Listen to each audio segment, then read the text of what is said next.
ጤና ይስጥልኝ የቪኦኤ ቮያ ቴሌቪዥን ተከታታዮች የዕለቱን የኢሮብ ዜናዎች ይዘን ቀርበናል። እስከ መጨረሻው ተከታተሉን። ቻናላችንን ሰብስክራይብ በማድረግ ሰበር ዜናዎችን ይከታተሉ። የመተከል ዞን የጸጥታ ውድቀት፣ የ404ኛ ክፍለ ጦር አዛዥ መገደል፣ የኦነግ ሸኔ መስፋፋትና አሳሳቢው የመንግስት ዝምታ።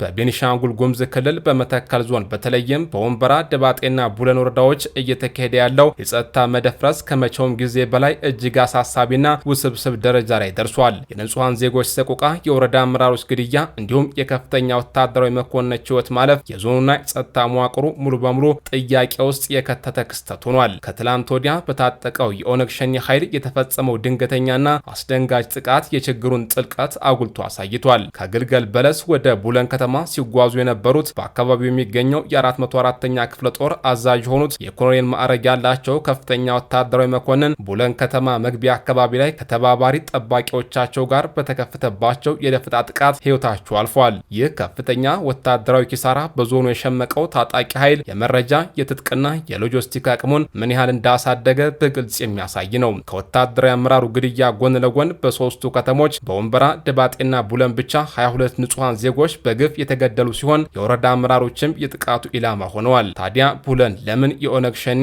ዋና የስበት ማዕከል ልትሆን ቻለች? የፖለቲካና የጸጥታ ጉዳይ አስተያየት ሰጪዎችና ተንታኞች እንደሚያነሱት ቡለንና አጠቃላይ የመተከል ዞን ለታጣቂ ቡድኑ ስትራቴጂካዊ ጠቀሜታ አላቸው። አንደኛ፣ አካባቢው ካለው ጂኦግራፊያዊ አቀማመጥና ጥልቅ የደን ሽፋን አኳያ ለደፈጣ ውጊያና መሸሸጊያ እጅግ ምቹ ነው። ሁለተኛው፣ ቡድኑ የኦሮሚያ ክልል ድንበር ተሻግሮ መተከል ላይ ማዕከል ማድረጉ የመንግስትን ወታደራዊ ኃይል ለመበተንና ትኩረት ለማስቀየር የታለመ ወታደራዊ ስልት ነው። ሶስተኛውና ዋነኛው ምክንያት ደግሞ አካባቢው ባለው የወርቅና ሌሎች የተፈጥሮ ሀብቶች ላይ ቁጥጥር በማድረግ ለትጥቅ ትግሉ የፋይናንስ ምንጭ ለማድረግ መታቀዱን አስተያየት ሰጪዎች አበክረው ይገልጻሉ። ይህ ሁሉ አሳዛኝና ሀገርን የሚፈታተን ክስተት እየተካሄደ የመንግስት ዝምታ የህዝቡን ቁጣና ተስፋ መቁረጥ ይበልጥ አባብሶታል። የፌዴራልም ሆነ የክልሉ መንግስት በመተከል ዞን እየፈሰሰ ባለው የንጹሃን ደም ከፍተኛ የጦር መኮንኖች ሲገደሉና ወረዳዎች በታጣቂዎች ቁጥጥር ስር ሲወርቁ አፋጣኝና ተጨባጭ እርምጃ አለመውሰዳቸው መንግስት የዜጎችን ደህንነት የማስጠበቅ ህገ መንግስታዊ ግዴታውን ዘንግቷል ወይ የሚለውን የሰላ ትችት ከአስተያየት ሰጪዎች እያስነሳበት ይገኛል። ይህ አጠቃላይ ጸጥታ ውድቀት በመተከል ዞን ሊካሄድ የታሰበው ምርጫ እጣ ፈንታ ሙሉ በሙሉ ጨለማ ውስጥ ከቶታል። ከፍተኛ የጦር አዛዦችና የወረዳ አመራሮች በጠራራ ፀሐይ በሚገደሉበት፣ የንጹሃን አስከሬን በየመንገዱ በሚወድቅበትና ዜጎች በነጻነት መንቀሳቀስ በማይችሉበት ቀጠና ውስጥ ምርጫ ማካሄድ ቀርቶ ስለ ምርጫ ማሰብ ራሱ ከእውነታው የራቀ ህልም መሆኑን የፖለቲካ ታዛቢዎች ይሞግታሉ። መንግስት ይህን ዝምታውን ሰብሮ አስቸኳይ ጸጥታ መዋቅር ማሻሻያና የተቀናጀ ወታደራዊ ኦፕሬሽን የማያካሄድ ከሆነ የመተከል ዞን ቀውስ ወደ ጎረቤት ክልሎች ተዛምቶ ሀገራዊ ጸጥታ ስጋት መሆኑም አይቀሬ ነው። የህዝቡ ጥያቄ አንድና ግልጽ ነው። መንግስት የት ነው ያለው? መተከልስ እስከ መቼ የደም ምድር ሆኖ ትቀጥላለች የሚለው ነው።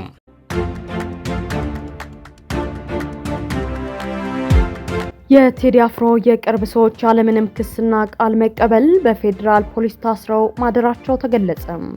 በአንጋፋው ድምፃዊ ቴዎድሮስ ካሳሁን ወይም ቴዲ አፍሮ የስራ ቡድንና የቅርብ ሰዎች ላይ እየተወሰደ ያለው ያልተለመደ እርምጃ እጅግ አሳሳቢ መልክ እየያዘ መጥቷል። የድምፃዊ ምክትል ማናጀርና ቃል አቀባይ እንዲሁም የቅርብ ወዳጅ የሆነው የሱፍ ያሲን ለጥያቄ ትፈልጋላችሁ በሚል ሰበብ በፌዴራል ፖሊስ ወንጀል ምርመራ ቢሮ ታስሮ ማደራቸው ተረጋገጠ። የቤተሰብ ምንጮች ለሚዲያ እንዳረጋገጡት ሁለቱ ግለሰቦች ትላንት በፖሊስ ቁጥጥር ስር ውለው ያደሩ ቢሆንም እስካሁን ባለው ጊዜ ውስጥ ቃላቸውን የተቀበላቸውም ሆነ መረጃ የጠየቃቸው የፖሊስ አካል የለም። ግለሰቦቹ በእስር ላይ ቢገኙም በምን ወንጀል እንደተጠረጠሩ፣ ለምን እንደሚፈለጉ ወይም በምን ህጋዊ ምክንያት እንደታሰሩ ለቤተሰቦቻቸውም ሆነ ለህግ ጠበቆቻቸው የተገለጸ ምንም አይነት መረጃ እንደሌለ ታውቋል። ይህም የፖሊስን አሰራርና የሀገሪቱን የህግ የበላይነት ክፉኛ ጥያቄ ውስጥ የከተተ ክስተት ሆኗል። ይህ ድርጊት ተራ የሆነ የህግ ማስከበር ሂደት ሳይሆን ግለሰቦችን ያለ በቂ ማስረጃና የክስ ዝርዝር አስቀድሞ በማሰርና በማጉላላት ጫና ለመፍጠር ያለ ማሰራር መሆኑን የህግና የፖለቲካ ተንታኞች አጥብቀው ይተቻሉ። ሰዎችን ለጥያቄ ትፈልጋላችሁ በሚል አሳማኝ ያልሆነ ሰበብ አፍኖ ወስዶ ነገር ግን ቃል ሳይቀበሉ በማቆያ ማሰር የዜጎችን ሰብአዊና ህገ መንግስታዊ መብት በቀጥታ የሚጥስ ተግባር ነው። ከዚህም ባሻገር ይህ እርምጃ በቴዲ አፍሮ የጥበብ ስራዎች ላይ ቀጥተኛ ያልሆነ የስነ ልቦናና የስራ መስተጓጎል ጫናን ለመፍጠር ሆን ተብሎ የተቀነባበረ ወይም ታርጌትድ ኢንቲሚዴሽን እንደሆነ ሰፊ ግምቶችን አስነስቷል። ህግን የማስከበር ኃላፊነት የተሰጠው ፖሊስ ሰዎችን በቁጥጥር ስር ሲያውል ግልጽ በሆነ የፍርድ ቤት ትዕዛዝና በማስረጃ ላይ ተመስርቶ መሆን ሲገባው ግለሰቦችን አስሮ ምክንያት አለመግለጹ በፍርድ ስነ ስርዓቱ ላይ ያለውን አመኔታ በእጅጉ የሚሸረሽር ነው። በመንግስትና በሚመለከታቸው የፌዴራል ፖሊስ አካላት ግለሰቦቹ የታሰሩበትን ግልጽ ህጋዊ ምክንያት በአስቸኳይ ይፋ እንዲያደርጉ፣ የተጠርጣሪዎችን መብት አክብረው ቃላቸውን እንዲቀበሉ አሊያም በነፃ እንዲሰናበቱ በከፍተኛ ሁኔታ እየተጠየቀ ይገኛል። የፍትህ ሂደቱ ግልጽነት እስካልታየበትና በህግ አግባብ እስካልተመራ ድረስ ይህ እርምጃ በጥበብ ባለሙያዎች ዙሪያ ያሉ ሰዎችን ሰላም የነሳና የግለሰቦችን ደህንነት አደጋ ላይ የጣለ አፈና ተደርጎ በታሪክ ይመዘገባል።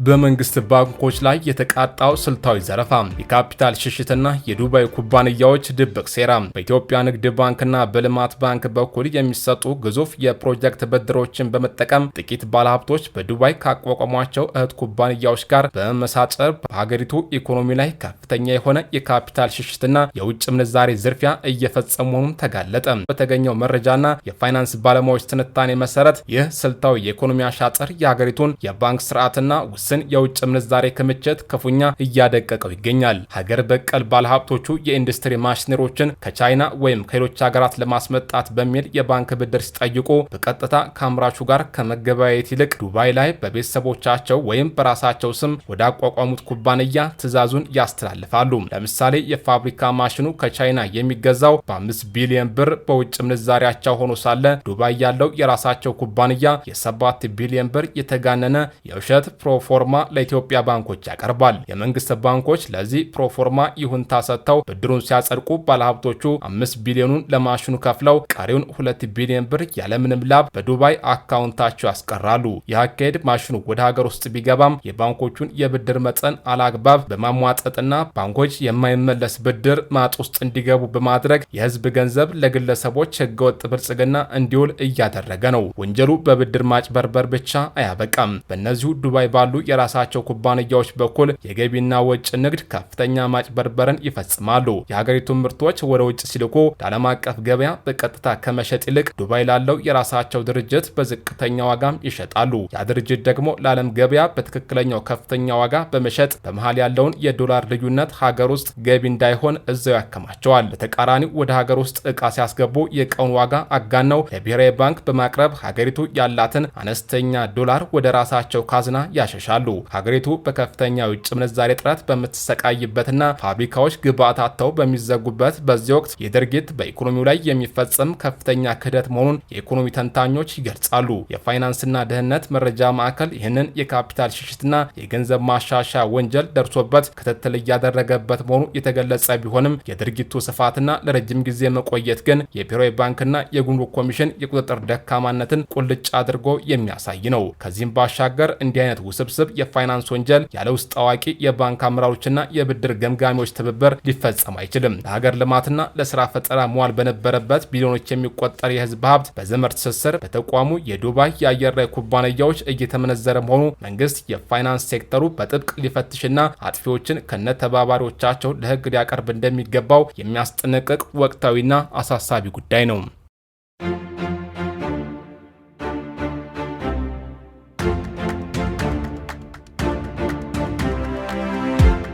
የቴዲ አፍሮ አጋሮች ላይ ያነጣጠረው እስር መደበኛ የህግ ማስከበር ሂደት ወይስ ቀጥተኛ ያልሆነ የጥበብ ማፈን? በአንጋፋዊ ድምፃዊ ቴዎድሮስ ካሳሁን ቴዲ አፍሮ የቅርብ ሰዎች ላይ ሰሞኑን እየተወሰደ ያለው ተከታታይ የእስርና የማፈን እርምጃ ከግለሰቦች እስር ባለፈ ጥልቅ ፖለቲካዊ፣ ስነልቦናዊና ህጋዊ አንድምታዎችን ያዘለ ነው። የድምፃዊው የቅርብ ወዳጅ የሶፊ ያሲን እንዲሁም የቴዲ አፍሮ ምክትል ማናጀርና ይፋዊ ቃል አቀባይ የሆነችው መሐሌት ሰለሞን በፌዴራል ፖሊስ መወሰዳቸው የጉዳዩን አሳሳቢነት ወደ አዲስ ደረጃም አሸጋግሮታል። ይህን ክስተት እንደ አንድ የፖለቲካና የደህንነት ጉዳዮች ታዛቢ ስንመረምረው የሚከተሉትን 4 ዋና ዋና ትንታኔዎች እናወጣለን። አንደኛ፣ ቀጥተኛ ያልሆነ የስነልቦና ጫና። አንድን ከፍተኛ የህዝብ ተቀባይነት ያለውን አርቲስት በቀጥታ ማሰር ሊያስከትል የሚችለውን ህዝባዊ ቁጣና ተቃውሞ መንግስት ጠንቅቆ ይገነዘባል።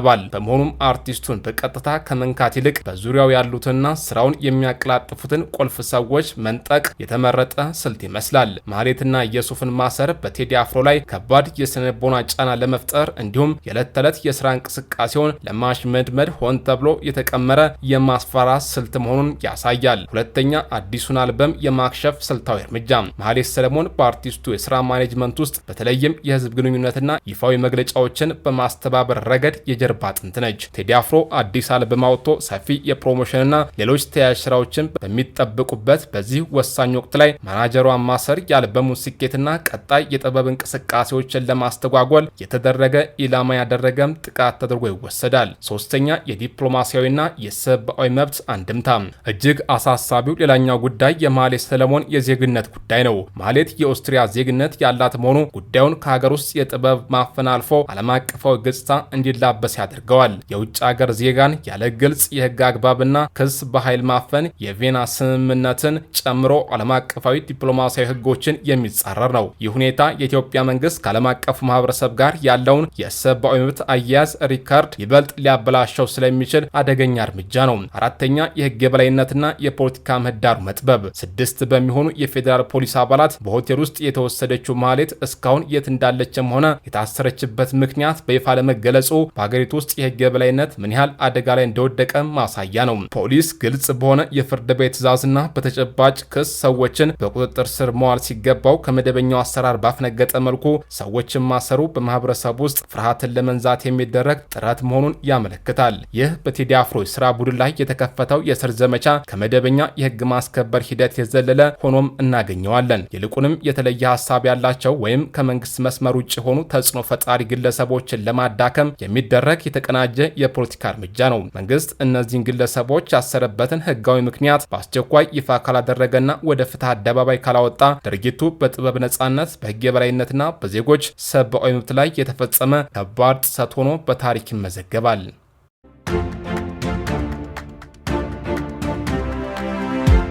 የሁማን ራይትስ ሰዎች የአውሮፓ ህብረት የቅስቀሳ ዳይሬክተር የሆኑት ፊሊፕ ዳም ዛሬ ባሰፈሩት አስተያየት የአውሮፓ ህብረት ከኢትዮጵያ ጋር የጀመረው ግንኙነት በአገሪቱ ውስጥ ያለው የሰብአዊ መብት እውነታ የዘነጋ ነው ብለዋል። ሲያብራሩም የአውሮፓ ህብረት የአጋርነት ኮሚሽነር የሆኑት ጆሴፍ ሲኬላ ለኢትዮጵያ መንግስት የሚሰጠው ቀጥተኛ የበጀት ድጋፍ መልሶ መጀመሩን ማስታወቃቸውን አውስተው ይህም ህብረቱ ከኢትዮጵያ ጋር ያለውን ግንኙነት ወደ ነበረበት ለመመለስ የመጨረሻው እርምጃ መሆኑን ጠቅሰዋል።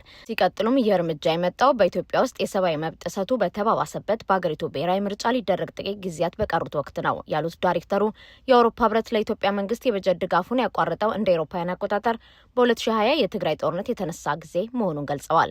በወቅቱም የዘር ማጽዳት፣ በግዳጅ ማፈናቀል፣ የጅምላ ግድያና ጾታዊ ጥቃቶች መፈጸማቸውን አስመልክቶ በጀቱ መቋረጡን አውስተዋል። በትግራይ ክልል የነበረው ጦርነት በ2022 ተኩስ አቁም ቢጠናቀቅም የመብት ጥሰቶች ግን በትግራይ ብቻም ሳይሆን በአማራና በኦሮሚያ ክልሎች መቀጠላቸውን የጠቀሱት ዳይሬክተሩ የአውሮፓ ህብረት አባል ሀገራት ለኢትዮጵያ የኢኮኖሚ ድጋፍ መልሶ እንዲጀመር ሙሉ በሙሉ ግጭቶች መቆም እንዳለባቸውና ከዚህ ቀደም ለተፈጸሙት ጥሰቶች ተጠያቂነት እንዲኖር የሚል ቅድመ ሁኔታ አስቀምጦ ነበር ብለዋል። ሲቀጥሉም አሁን ላይ በህወሓትና በፌዴራል መንግስቱ መካከል የተፈጠረው ውዝግብ ወደ ግጭት ያመራል የሚል ስጋት መፈጠሩን ገልጸው የኢትዮጵያ መንግስት ተጠያቂነትን በተመለከተ ትርጉም ያለው ስራ አለማከናወኑን ጠቅሰዋል። በተጨማሪም ሚዲያዎች ላይ ገደብ መጣሉን፣ ጋዜጠኞች መታሰራቸውን፣ የሲቪክ ድርጅቶች መዋከባቸውና የመናገር ሰላማዊ ሰልፍ የማድረግ መብት በእጅጉ መገደቡን ገልጸዋል። በቅርቡም የአንድ ታዋቂ ድምፃዊ ሙዚቃ ያዳመጡ ሰዎች ስለመታሰራቸው መስማታቸውን የጠቀሙት ዳይሬክተሩ የአውሮፓ ህብረት ቀጥተኛ የበጀት ድጋፍ መቀጠሉ የራሱ የሰብአዊ መብት መለኪያዎች መሟላታቸውን ቸል ያለ እርምጃ ነው ብለዋል።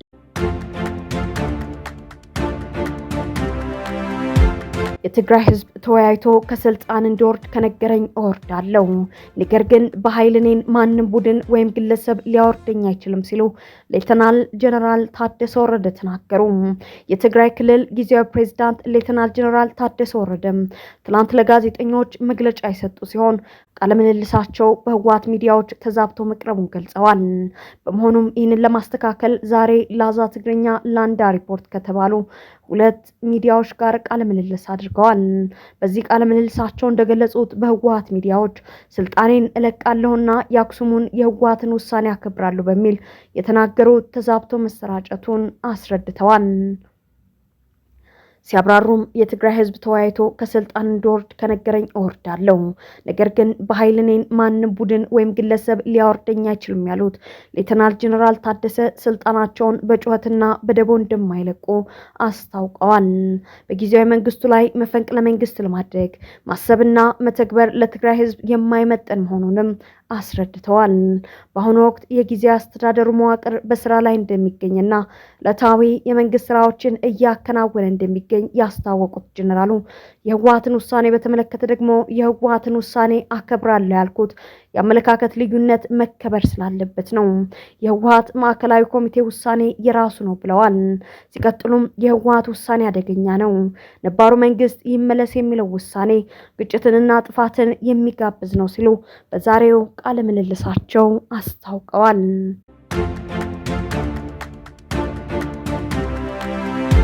አምነስቲ ኢንተርናሽናል በኢትዮጵያ የሰብአዊ መብት ይዞታ ላይ ጥልቅ ስጋቱን ገለጸ።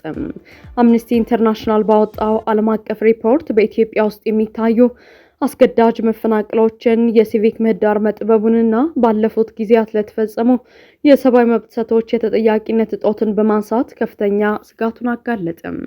የዓለም የሰብአዊ መብቶች ይዞታ ወይም The State of the World's Human Rights በሚል ርዕስ የወጣው የሪፖርት የ2025ቱን ዓለም አቀፍና ቀጠናዊ ገጽታዎችን የሚዳስስ ሲሆን በተለያዩ ሀገራት ላይ የተደረጉ ግምገማዎችን አካቷል። ድርጅቱ በ2025 በመንግስታትና በሌሎች አካላት የተፈጸሙ መጠነ ሰፊ ጥሰቶችን መዝግቤያለሁ ያለ ሲሆን ውስኑ መሻሻሎች ቢታዩም በርካታ አሳሳቢ ሁኔታዎች ወደ 2026 መሸጋገራቸውን አመላክቷል። ሪፖርቱ በኢትዮጵያ ውስጥ ትኩረት ካደረገባቸው ዋና ዋና ጉዳዮች መካከል የመንግስትን የኮሪደር ልማት ፕሮጀክትን ጨምሮ ከከተማ ልማት ጋር በተያያዘ የተከሰቱ መጠነ ሰፊ የዜጎች መፈናቀሎች ይገኙበታል። አምነስቲ እንዳስነበበው በሺዎች የሚቆጠሩ ነዋሪዎች በቂ ውይይት ሳይደረግላቸውና ተገቢውን ካሳ ሳያገኙ በ72 ሰዓታት ማስታወቂያ ብቻ ከመኖሪያቸው በግድ እንዲነሱ ተደርጓል። ይሁን እንጂ ባለስልጣናት በአዲስ አበባ አንዳንድ አካባቢዎች የፕሮጀክቱን አፈጻጸም በጊዜያዊነት ማገዳቸውንና ከተጎጂ ማህበረሰቦች ጋር ያለው ግንኙነት ለማሻሻል ቃል መግባታቸው በሪፖርቱ ተጠቅሷል። በተጨማሪም የጋዜጠኞች የዘፈቀደ እስርና በአክቲቪስቶች ላይ የሚደርሰውን ትንኮሳ በመጥቀስ በሲቪክ ምህዳሩ ላይ እየጨመረ የመጣውን ጫና ድርጅቱ አጋልጧል። የውጭ የገንዘብ ድጋፍን ሊገድብና በድርጅቶች ላይ የመንግስትን ቁጥጥር ሊያሰፋ የሚችለው የታሰበው የሲቪክ ማህበራት ህግ ማሻሻያ የመደራጀት መብትን ሊጋፋ ይችላል ሲል ስጋቱን አስቀምጠዋል። ከዚሁ ጋር በተያያዘ የደመወዝና የስራ ሁኔታን በማንሳት በተደረገ ሀገር አቀፍ የስራ ማቆም አድማ ላይ የተሳተፉ ከ140 በላይ የህክምና ባለሙያዎች መታሰራቸውንና አንዳንዶቹም ለሳምንታት በስር መቆየታቸውን ሪፖርቱ አጋልጧል። በአማራና በኦሮሚያ ክልሎች ግጭት ባለባቸው አካባቢዎች የሰብአዊ መብት ጥሰቶች አሁንም እንደቀጠሉ አምነስቲ ያትታል።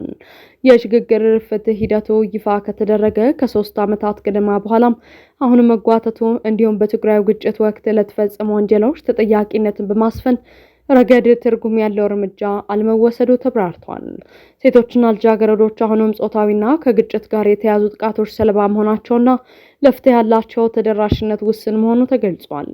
በሌላ በኩል ቢያንስ 600 የሚሆኑ ኤርትራውያን ስደተኞች በግድ ወደ ሀገራቸው እንዲመለሱ መደረጉና ለስርና ለከፍ አደጋ መጋለጣቸው የድርጅቱን ትኩረት ስቧል። የኢትዮጵያ መንግስት በበኩሉ የልማት ፕሮጀክቱ መሰረተ ልማትና የነዋሪዎችን የኑሮ ደረጃ ለማሻሻል ያለሙ መሆናቸውን ከዚህ ቀደም በተደጋጋሚ ሲገልጽ ቆይቷል። መንግስት የሀገራዊ ምክክር ኮሚሽኑን የአጀንዳ ማሰባሰብ ምዕራፍ መጠናቀቅን ተከትሎ የሽግግር ፍትህ እርምጃዎችን ተግባራዊ ለማድረግ እቅድ መያዙንም ሪፖርቱ አክሎ ገልጸዋል። በአፍሪካ አህጉር ደረጃ በተደረገው ምልከታም የአፍሪካ ህብረት እንደ አውሮፓውያን አቆጣጠር በ2025 ረሃብን ለማጥፋት የያዘው ግብ አለመሳካቱን፣ መንግስታት ህዝባዊ ተቃውሞዎችን እንደ ጸጥታ ስጋት መቁጠራቸውን እንዲሁም ግጭቶችና የአየር ንብረት ለውጥ በሚሊዮኖች የሚቆጠሩ ሰዎችን እያፈናቀሉ መሆኑን አምነስቲ በመግለጽ ዘገባውን አጠቃሏል።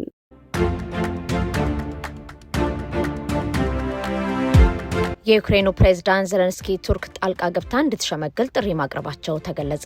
በዚህ ጥሪ የቱርክ መንግስት በሳቸውና በፕሬዝዳንት ፑቲን መካከል ውይይት እንዲደረግም ጥያቄ አቅርበዋል። ይህንን የገለጹት የቱርክ የውጭ ጉዳይ ሚኒስቴር አንድሬ ሲቢ ናቸው። ሚኒስትሩ በዩክሬን በሩሲያ መካከል የሰላም ሂደት እንዲጀመርና ድርድር እንዲደረግ በከፍተኛ አመራሮች ደረጃ ንግግር መደረግ አለበት የሚል እምነት እንዳላቸው ጠቅሰው ይህም የፕሬዝዳንት ዘለንስኪ አቋም መሆኑን አስረድተዋል። በፑቲንና በዘለንስኪ መካከል ንግግር እንዲደረግ ሁኔታዎች እንዲያመቻች ለቱርክ መንግስት ይፋይ ጥያቄ ማቅረባቸውንም አስታውቀዋል። በዚህ ጥያቄ ላይ ዘለንስኪ የትም ቦታ ቢሆን ከፑቲን ጋር ለመነጋገር ፈቃደኛ መሆናቸውን የጠቀሱት ሚኒስትሩ ይሁንና ንግግሩ በሩሲያና ቤላሩስ ውስጥ ከሆነ እንደማይፈልጉ ማሳወቃቸውን ገልጸዋል። ሚኒስትሩ ለጥያቄው ከአንካራ መንግስት ምን መልስ እንደተሰጣቸው ያሉት ነገር የለም።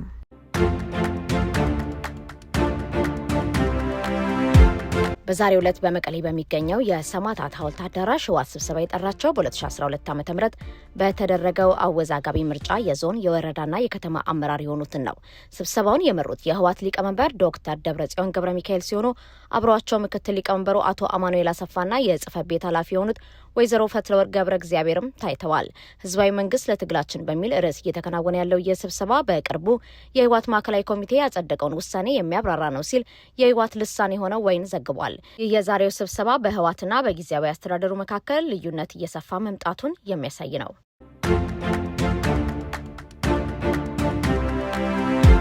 የሙዚቃ አፍቃሪያን ልብን በሐሴት የሚሞላ የናፍቆትና የትዝታ ምሽት በቨርጂኒያና አካባቢዋ ለሚኖሩ ኢትዮጵያውያን ተደግሷል። የዘንድሮ የጸደይ ወራት ልዩና የማይረሳ ለማድረግ የኢትዮጵያ የሙዚቃ ኢንዱስትሪ ፈርጦች በአንድ መድረክ ላይ ሊገናኙ ነው።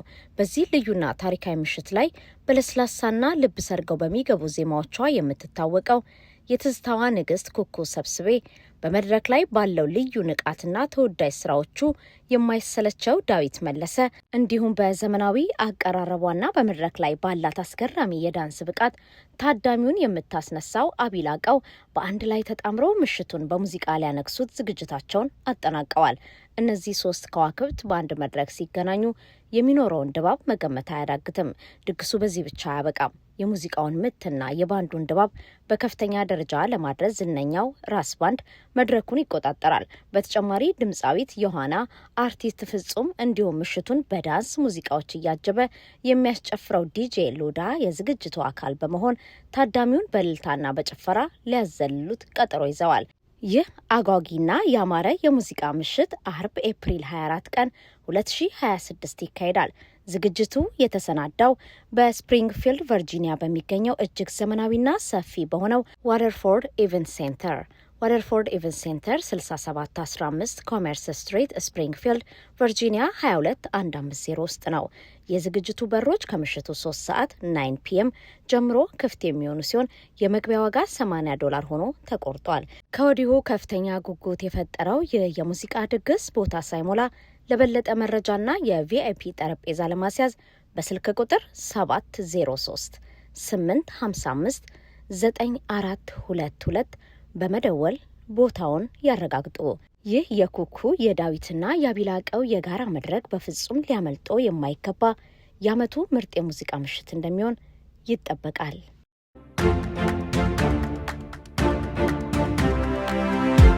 የሱዳን ወታደራዊ መንግስት መሪ የሆኑት ሌተናንት ጀነራል አልቡርሃን በዚህ ሳምንት በሳውዲ አረቢያና በኦማን ያልተጠበቀ ጉብኝት ማድረጋቸው ይታወቃል።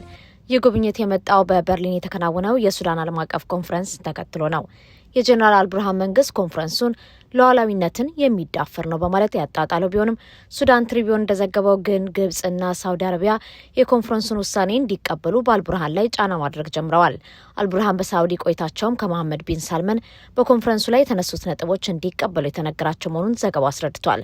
ከበርሊን ኮንፈረንስ መልስ የፕሬዚዳንት ትራምፕ ከፍተኛ አማካሪ የሆኑት ማሳድ ብሉስ ወደ ግብጽ ያመሩ ሲሆን በዚያም አልቡርሃን ላይ ጫና በሚደረግበት ሁኔታ ላይ መወያየታቸውን ገልጸዋል። ውይይቱን ተከትሎ የግብጽ ፕሬዚዳንት ጽሕፈት ቤት ባወጣው መግለጫ ሁለቱም አካላት የሱዳን ጦርነትን መቆም እንዳለበትና የሱዳናውያን ስቃይ ማብቃት እንደሚገባው አጽንኦት መስጠታቸውን አስታውቀዋል። በበርሊን ኮንፈረንስ ላይ በሱዳን ውስጥ የሰብአዊነት ተኩስ አቁም እንዲደረግ ጥሪ የቀረበ ከመሆኑም በላይ ተኩስ አቁም ከተደረገ ለሱዳን $1.5 ቢሊዮን ሰብአዊ እርዳታ እንደሚሰጣት ቃል ተገብቷል።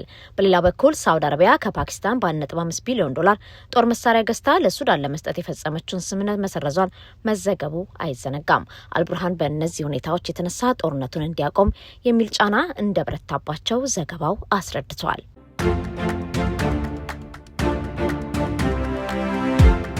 የፍትህ ጥሪው ፍሬ አፈራ። በባህር ዳር አሰቃቂ ወንጀል የፈጸመው ተጠርጣሪ በመቀሌ ተያዘ።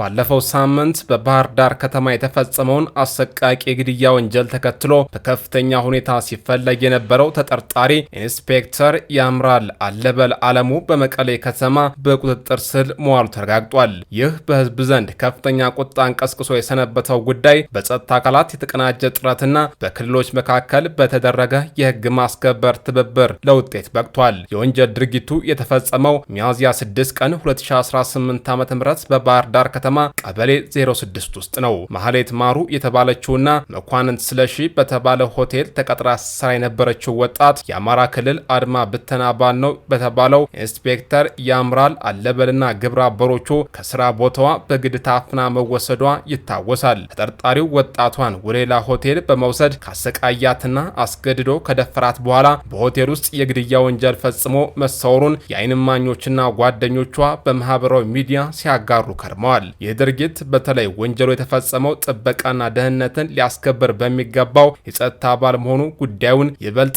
አነጋጋሪና አሳዛኝ አድርጎታል። የአማራ ክልል ፖሊስ የተጠርጣሪውን ፎቶግራፍ ይፋ በማድረግና ለህዝብ ጥሪ በማቅረብ ፍለጋውን ሲያካሄድ ቆይቷል። ተጠርጣሪው ከአካባቢው ቢሰወርም በብሔራዊ መረጃና ደህንነት አገልግሎት እንዲሁም በአማራና ትግራይ ክልል የጸጥታ ኃይሎች በተደረገ የተቀናጀና ጥብቅ ክትትል ሚያዝያ 13 ቀን 2018 ዓ.ም በመቀሌ ከተማ ሊያዝ ችሏል። ተጠርጣሪውን የትግራይ ክልል ፖሊስ በቁጥጥር ስር የዋለው ሲሆን በአሁኑ ወቅት ተጠርጣሪውን ለአማራ ክልል ፖሊስ ኮሚሽን አሳልፎ ለመስጠት የሂደት ስራዎች እየተከናወኑ መሆኑ ተገልጿል። የክስተት በክልሎች ፖሊስ ኮሚሽኖች መካከል ያለውን የጸጥታ ትብብርና ወንጀለኞችን ለህግ ለማቅረብ ያለውን ቁርጠኝነት የሚያሳይ ተጨባጭ ማሳያ ተደርጎም ተወስዷል። ይህ የወንጀል ጉዳይ የህዝብን ደህንነት የመጠበቅ አደራ ያለባቸው የጸጥታ አባላት እንደዚህ ባሉ ዘግናኝ ወንጀሎች ውስጥ ሲዘፈቁ በህዝብና በመንግስት መካከል ያለው እምነት የሚሸረሸር በመሆኑ መንግስት በልዩ ትኩረት ሊመለከተው እንደሚገባ ጎልቶ እንዲወጣም አድርጓል። ተጠርጣሪው በቁጥጥር ስር መዋሉ ለተበዳይ ቤተሰቦችም ሆነ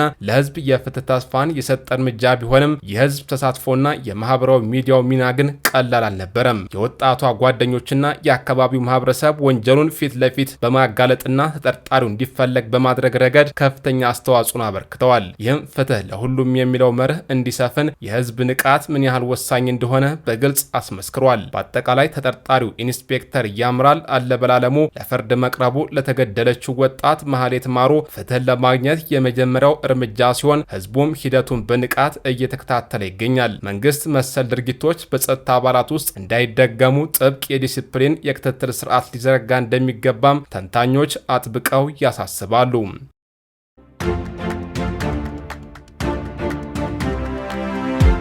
የተባበሩት መንግስታት ድርጅት ዋና ጸሐፊውን አንቶኒዮ ጉተሬዥን የሚተኩ 4 እጩዎች ቃል ማዳመጥ ጀመረ። እጩዎቹ በዋና ጸሐፊነት ቢመረጡ ምን እንደሚያደርጉ የሚገልጽ ቃላቸውን ከትላንትና ጀምሮ እያሰሙ ሲሆን ዛሬም ይህ እየተከናወነ ይገኛል። ለምርጫ በእጩነት ከቀረቡት ውስጥ 3ቱ ላቲን አሜሪካዊ ናቸው። እነሱም የቀድሞው የቺሊ ፕሬዝዳንት ሚቼል ባችሌት፣ አርጀንቲናዊው የቀድሞው የዓለም አቶሚክ ኤጀንሲ ዋና ዳይሬክተር ራፌል ግሮሲና፣ የኮስታሪካ ዜግነት ያላቸው ረቢካ ግሪንስፓን ናቸው። ሌላኛው እጩ ከአፍሪካ የቀረቡ ሲሆን እሳቸውም የቀድሞ የሴኔጋል ፕሬዝዳንት ማኪሳል ናቸው።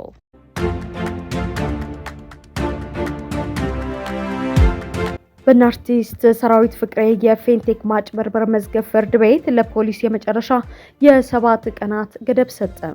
በሀገር አቀፍ ደረጃ ከፍተኛ ትኩረት የሳበውና ከፋይናንስ ቴክኖሎጂ ወይም ፌንቴክ ማጭበርበር ጋር በተያያዘ የተጠረጠሩት እነ አርቲስት ሰራዊት ፍቅሬ ዛሬ ፍርድ ቤት ቀርበው በተካሄደው ችሎት ፍርድ ቤቱ ለፖሊስ የመጨረሻ ያለውን ጥብቅ የምርመራ ጊዜ ገደብ ሰጥቷል። በዛሬው ዕለት ፍርድ ቤት የቀረበው ታዋቂ ግለሰቦችን ጨምሮ አርቲስት ሰራዊት ፍቅሬ፣ አርቲስት ሰለሞን ቦጋለ፣ ወንድም ካሊድ ዳንኤል ተገኝ፣ ይገረም ደጀኔ፣ ቲክቶከር መንሱር ጀማልና ሌሎችም ተጠርጣሪዎች ይገኙበታል። ፍርድ ቤቱ ለዛሬ ቀጠሮ ይዞ የነበረው ፖሊስ ተጨማሪ ምርመራ ለማካሄድ የጠየቀውን የ10 ቀናት ጊዜ መፍቀድና አለመፍቀዱን ለመወሰን ነበር።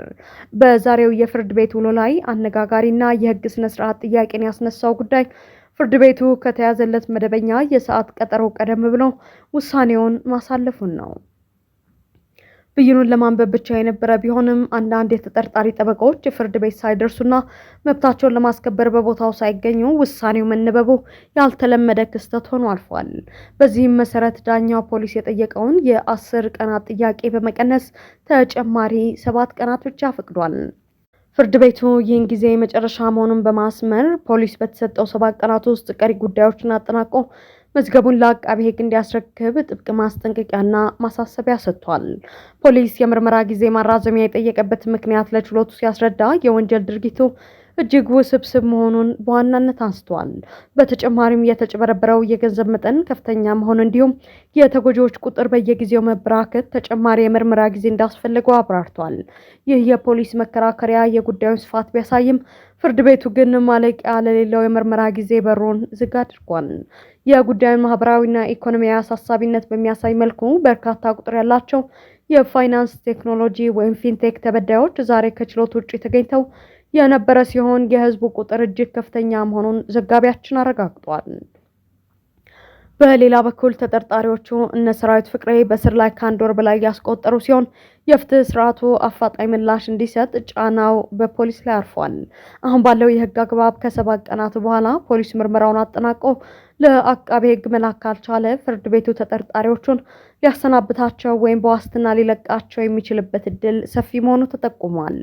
ቀጣዩ የ7 ቀናት ገደብ የፖሊስን የምርመራ አቅም የሚፈትን የተበዳዮችን የፍትህ ጥማት የሚመልስና የተጠርጣሪዎችን ህገ መንግስታዊ መብት ሚዛን ላይ የሚያስቀምጥ ወሳኝ ምዕራፍ ይሆናል። ፖሊስ ይህንን ፈተና ተወጥቶ የክስ መዝገቡን ለአቃቤ ሕግ ያደርሳል ወይስ ተጠርጣሪዎቹ በነጻ ይሰናበታሉ የሚለው በቀጣዩ ቀጠሮ የሚታይ ይሆናል።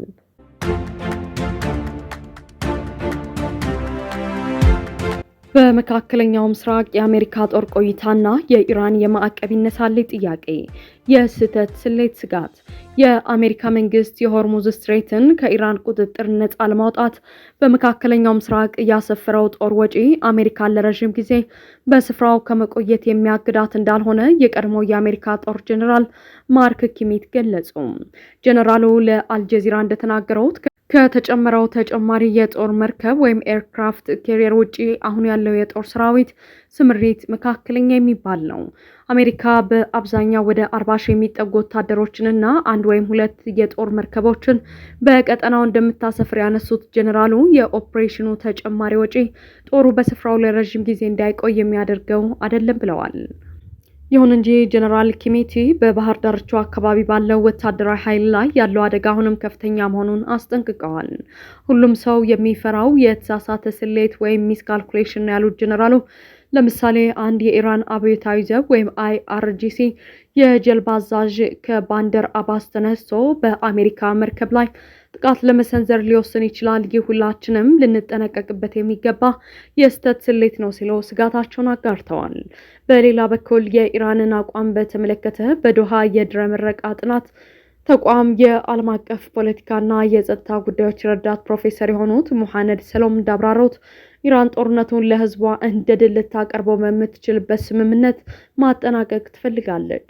እንደ አጥኚው ትንታኔ ቴህራን የአሜሪካ የኢኮኖሚ ማዕቀብ በአፋጣኝ እንዲነሳላት በከፍተኛ ሁኔታ የምትፈልግ ወይም ዲሰፓርት ስትሆን ለዚህም በምላሹ የበለጸገ የዩራኒየም ክምችቷን አሳልፋ ለመስጠት ፈቃደኛ ልትሆን ትችላለች። ነገር ግን አሜሪካ ይህንን ቅድመ ሁኔታ በአፋጣኝ የመቀበል እድሏ ጠባብ መሆኑን ምናልባትም ማዕቀቡን በሂደት ለማንሳት ልታቀርብ እንደምትችልና ይህንንም ቴህራን ውድቅ እንደምታደርገው ፕሮፌሰሩ ጠቁመዋል።